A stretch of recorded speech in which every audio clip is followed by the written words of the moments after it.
Hi everyone! For today's video guys, ako na malingki sa aming local market. At ayun nga, ang daming fresh na seafoods. Natural no, local market marami talagang fresh seafoods niyan. Yun guys, paborito ko yan. Yan yung tawag dyan ay kasag sa Bisaya.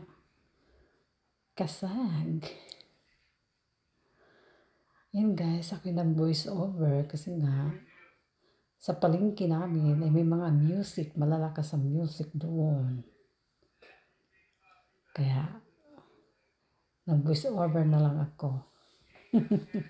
Para hindi ako makapiright. Di ba? Di ba yan guys, hawak-hawak ko pa yan yung isang dyan, kasag. Malapad na kasag.